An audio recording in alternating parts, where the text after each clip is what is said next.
Hi, welcome back to my channel. I am back with yet another project. This time it is a jumpsuit. I have been talking about this since quite some time. You must have seen the video where I did the entire designing of this jumpsuit, and I showed how you can get inspiration from things around you, designs around you, and we saw how to create the mood board, and based on the mood board finally how I transitioned into the actual design that I wanted. If you haven't seen that video, I'll link it here, or I'll leave the link in the description box. Do watch it. It's something that is pretty informative. So in this video what we will see is not the exact formatting of the jumpsuit, but things that we need to keep in mind while making the format of the jumpsuit, because there are a lot of modifications that need to be done. Because basically for a jumpsuit we can use a pants format. Okay, you can use a pants format, but you need to do some modifications so that you can transition it into a jumpsuit. Same way, for the top part of the jumpsuit we can use a normal shirt format. Okay, especially if it is in my case the jumpsuit has a collar.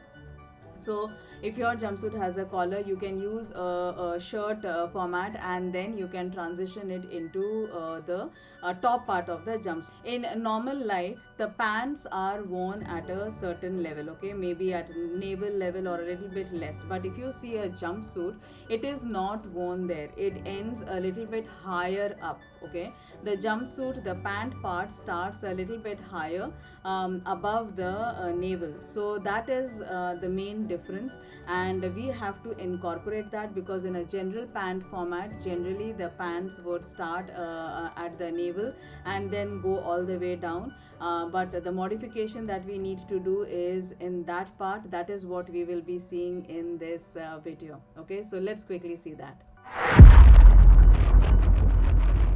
As you can see, I have already I have made the format, and I have cut some of them as well. Okay, so I'll explain each of these in detail, because format is definitely important, but there are some things that you need to be very careful about when it comes to jumpsuit format. So this is a normal sleeve format. This is the format that I have created for her full sleeves. Okay, I have marked it also. This is the front side, it will go on the front side. This is the center line or the grain line, and this is the back of the sleeve.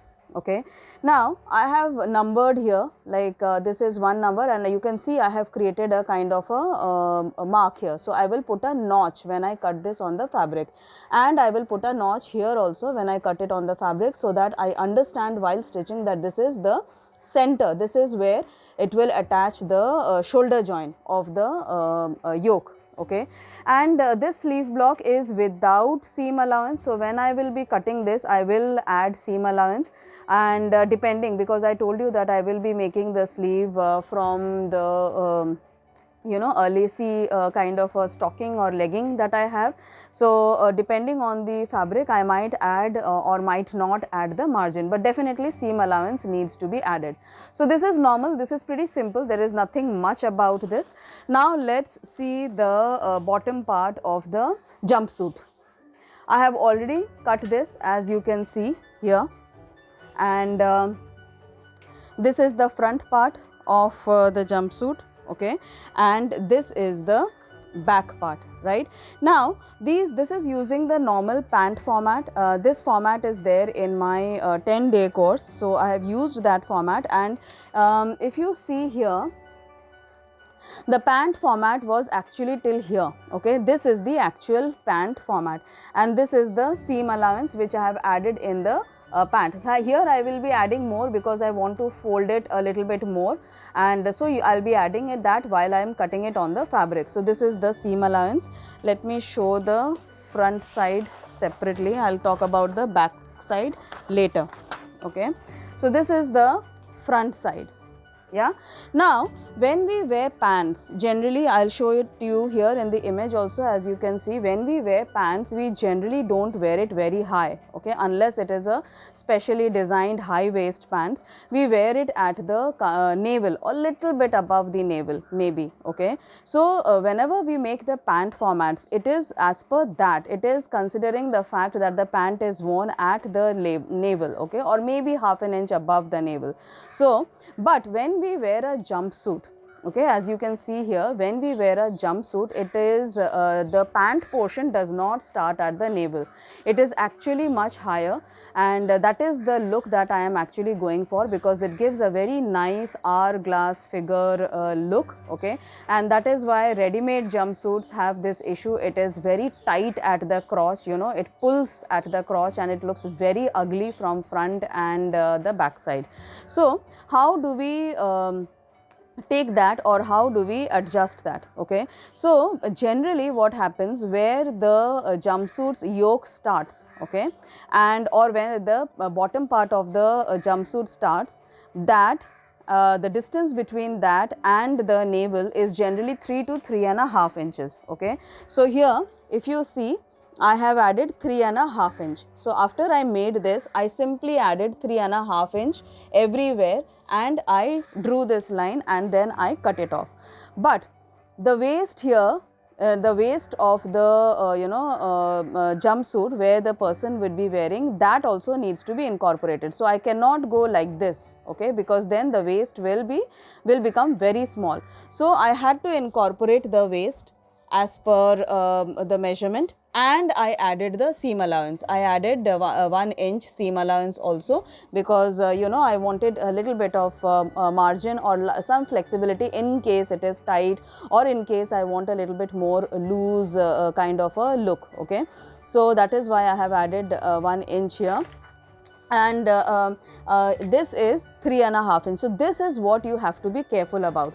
So when I added 3.5 inches here, the crotch area increased, okay. So now that pull that happens near the crotch will not happen, okay. There will be sufficient fabric for depth for that to be considered.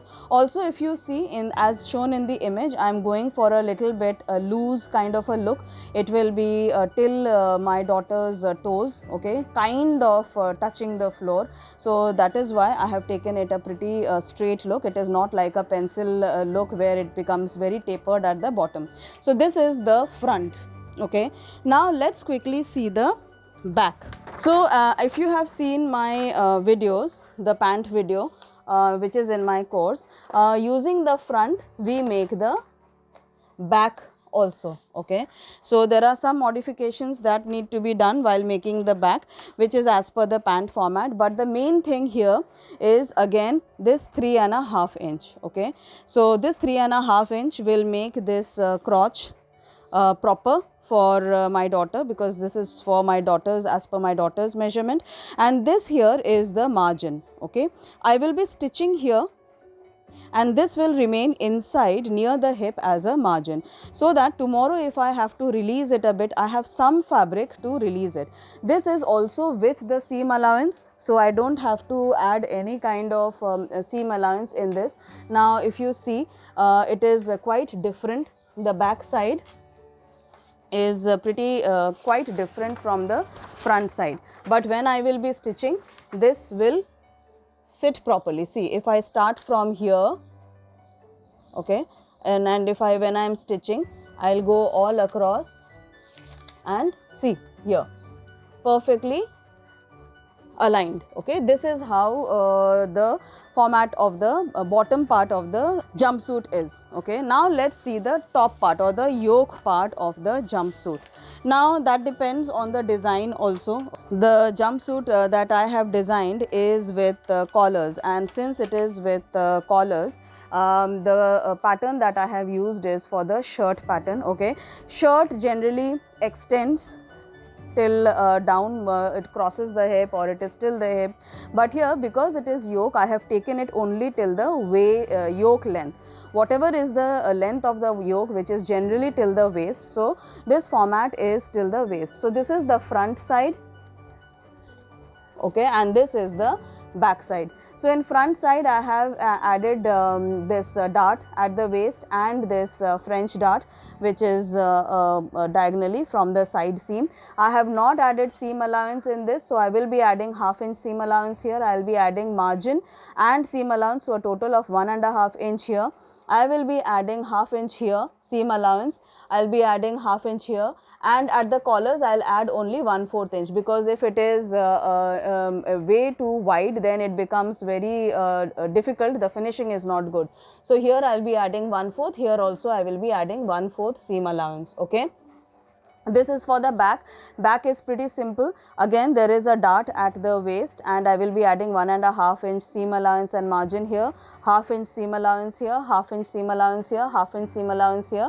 At the neck, it will be only 1/4 inch, okay. Now, let's quickly see the yoke that I have designed in the jumpsuit, okay. I will be using this format itself to cut out the yoke. So, if you see, I have drawn a line from here till here, okay. So, I have used a normal hip curve to draw this line, okay. So, I will be cutting this out, fine. Remember that this does not include the seam allowance. So, when I cut it in the fabric, this top part of the fabric, I will show it once I have cut the fabric, I will show that also. But remember that while cutting the fabric, I will be adding seam allowance to this top part, which will look like the top part, and this bottom part which will look like the shirt underneath, that I will be adding much more seam allowance. I will show you why while stitching, why we would be doing that. Same here, okay. I have marked it, but I will be adding seam allowance when I am cutting the top part, okay, and this will be the black portion, okay. So, this also when I will be cutting it from the fabric, it will be much bigger than what it is here. So, that I will adjust when I am cutting it in the fabric. So, this is the back part. I have cut 2 pieces of this.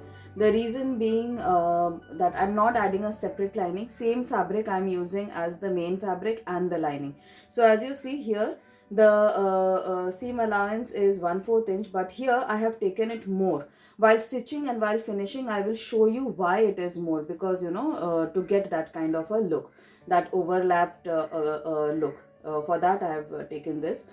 This is for the front side, the yoke that will give the shirt look. Again here seam allowance is ½ inch, here 1/4 inch, here between you know, ½ inch, it is ½ inch only, here also ½ inch, again here it is same as this, okay. So that to get that layered look. This is for the sleeve. Now for sleeve, I have added seam allowance of ½ inch here and ½ inch there. I wanted to add seam allowance here also, but I couldn't because you know, limited fabric was there, because since this is from a legging, as you see, but this is a stretchable fabric, so I'm banking on that you know, it will be enough. This is for the back portion. And for back portion, what happened was I didn't want obviously a seam in the center, but I was not getting vertical stripes. The fabric was less. So now what I will do, I have cut extra. I will stitch here, and you know, then to make it look like one piece, and it won't be that much visible. So I have added a seam allowance here, ½ inch seam allowance here, and at the arm side, and margin and seam allowance on the side. Same way, this is for the front, okay. So I have cut 2 pieces of this, because both the sides, because there is a center joint. This is again 2 pieces, left and right. This I have cut 4 pieces, 4 pieces, 2 for left, 2 for right, because main fabric and lining are from the same. This is again 2 pieces for the 2 sleeves. Now for front and back, as you can see, I have cut the lining also here. So I have cut the lining, white lining is what I will be using.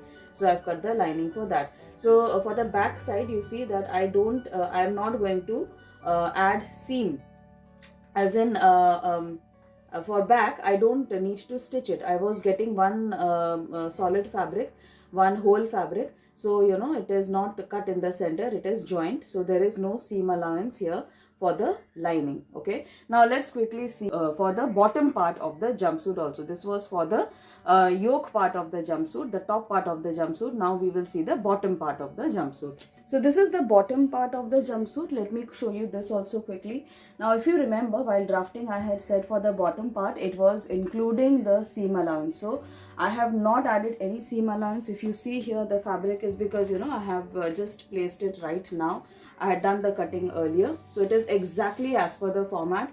Only thing that I needed was seam allowance here. So half-inch seam allowance I have added here. And here for folding, because I need a nice fold at the bottom, so for that I have added extra 1.5 inch. Same way, this is for the back side, and same way for the front side I have done. I have cut two pieces of this for back side, obviously for left leg and the right leg. Okay, so when you cut, it has to be placed either the right side in or the wrong side in. Okay, make sure that it is placed like that, otherwise both will be of the same leg on only. And then I have cut the lining also, because this is a thin fabric. I will need lining in the bottom part also.